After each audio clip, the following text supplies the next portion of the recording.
Make a quick video real quick. I got too much gas when I poured it into the lawnmower. Now my hands are like saturated. And I love that smell. Okay, real quick update thing. Remember I told you about I was trying to get that book from Taliesin, the poetry from this supposed bard. They don't believe if it was him or not, who knows. Well, I got it. Okay? Now here's the interesting thing. I've bought it from this guy before, certain books, and we've always, every time I buy it, there's always some sort of phenomena.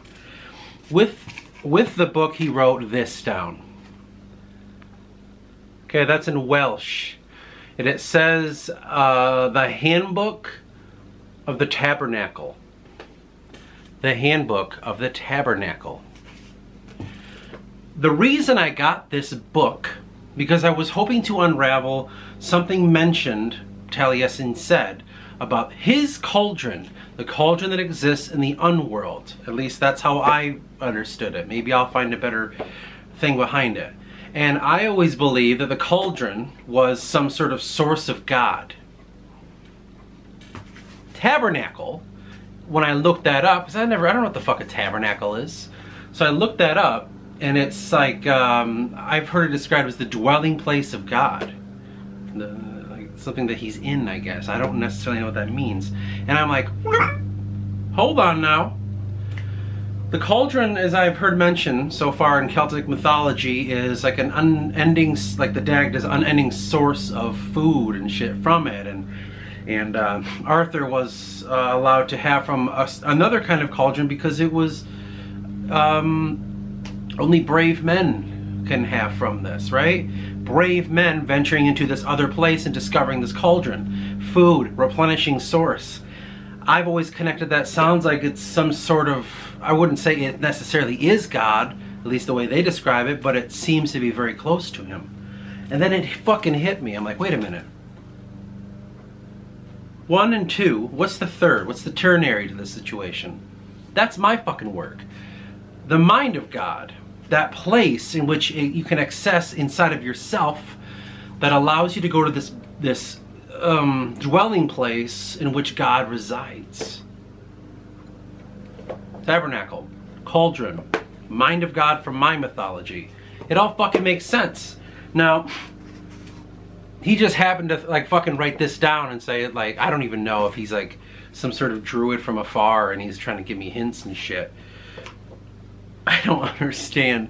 But like I was sitting there dwelling on this, trying to figure out my story, and that's the kind of synchronicities that happen.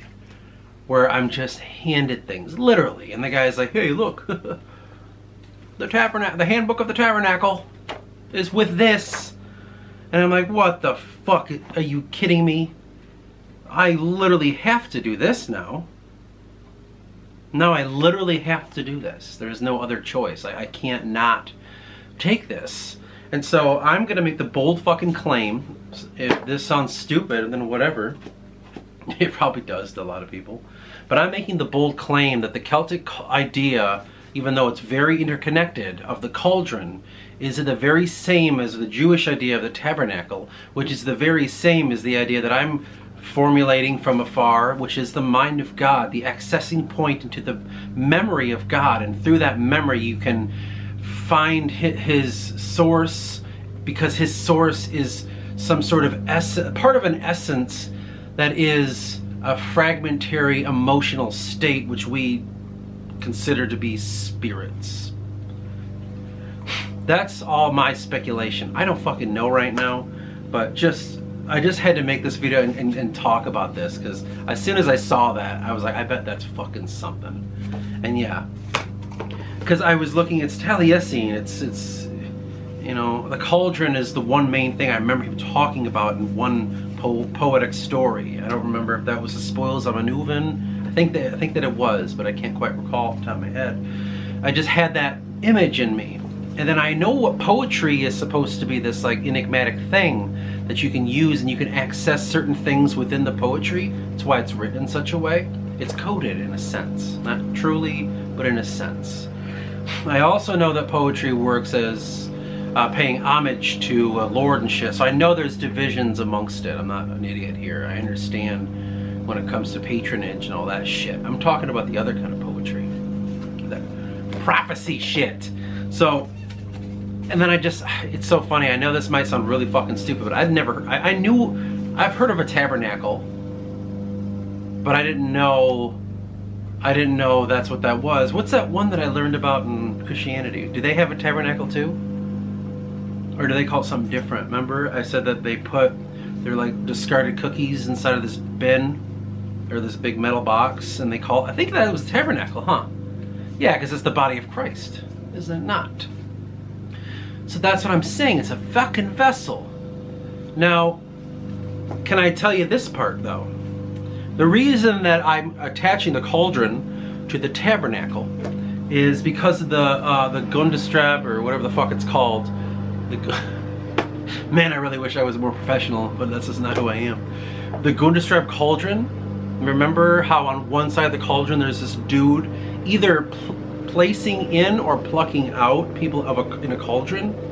And I thought, oh, rebirth, like fucking Christ inside this thing. It's his dwelling place for now. I don't know much about what the Jews think when it comes to their tabernacle and shit, but that's why I'm connecting this all. I don't know if you can understand me when I'm saying is like, it's all speculation, right? Because it's Celtic. You know, they didn't write a lot of shit down, so it's literally all speculation. But my thinking is the cauldron, of the Celtic idea of the cauldron, I believe is connected to the tabernacle. I believe that tabernacle, which is two different cultures, is connected to my made-up thing called the mind of God. Not saying I made up the idea of a mind of God, but my conceptualization of the mind of God being a point in which you can access into another. And that goes into the Celtic understanding. Now, I told you about that, I read you that short story I wrote, where Eris was dunked into the cauldron, and through that cauldron he went to another world. I guess in some sense, this is where my confusion lies. Is the cauldron a portal? Physically? Is it a mental thing? Is eating from the cauldron induces like kind of in a like a hallucinogenic way that you must take from this and that will alter your mind? Or do you physically have to be inside of it? That sounds fucking blasphemous if you were a Jew or a, what are they called? Catholic or whatever. I don't know if Protestants have their little tabernacles or not. I don't know. But is that blasphemous to enter within that place? Because that's the mind of God. Is I'm claiming that you can access into the mind of God by doing, and it almost feels blasphemous, right? There's echoes of Christianity, which, man, Christianity is weird. Because everything about Christianity says no, no, no to everything that you want to do, and they make you feel like it's because it's evil, it's wrong. But in reality, I don't fucking know, man. Like, I don't know about Christianity sometimes. I just get so fucking confused by it. You know what I'm saying? It's like every time I'm on this venture of like trying to form my relationship with God, find myself, I'm always met with like Christianity going like, no, no you don't. And I'm like, and I look at Christianity's track record of not just a fragmentary shit of like different denominations, but the fucking conflicts that have happened and all the bad, you know what I'm saying? Like all the bad stuff, and I'm just like, I don't know what to feel about that. It's just so fucking conflicting. It's like you're trying to venture into a room and there's a guy that's constantly trying to stop you, but you know he's not like the best guy. He kind of has done some fucked up shit in the past, but he's pretending it's, oh no, that was in the past, it's not me anymore. It's like, it feels like that. I don't know how to trust on that shit. Orthodox, Catholicism, or the other ones, all those other little ones, you know? Protestantism, right? I think that's what that branch term is, but I don't fucking know. Let's get out of that one. Let's leave that one alone. And as soon as I get excited, they want to be all over. Can you guys just go away? Now, that is where we're venturing. We are trying to uncover in our mythology, in the mythology I'm working on, the one that you're listening to, in a sense. How can I take that mind of God? Because Eris has to do this. Eris, my main hero, has to come face to face with his creator. He literally fucking has to, because he is a fragmentary part of the creator. So in doing that, I need to figure this out. You know what I mean? Like, I can never, because I'm writing like a mythology. It's in some sense you could think of it as like a fantasy. But I can't, I have to find some realism in it. You know what I'm saying? I can't like, no, it doesn't matter. Who gives a fuck? I'm a MacGuffin. We don't care. It's fantasy. Like, no, man. I'm on a search of self. I'm on to find myself. Inside of this mythology, I have become quit. I have become trapped inside of another place in my mind, and I want to leave it. And so I'm using my characters to help free me of this. In saying that, I have to fucking go about it in a way that feels natural, feels right, has truth. So I just thought that was really interesting, and I wanted to kind of muse this shit at you, and you know, and to see how, I don't know what I'm doing, honestly. That's fucking that's trippy. Now, this guy, I bought another book from him before in the past. I told you about that.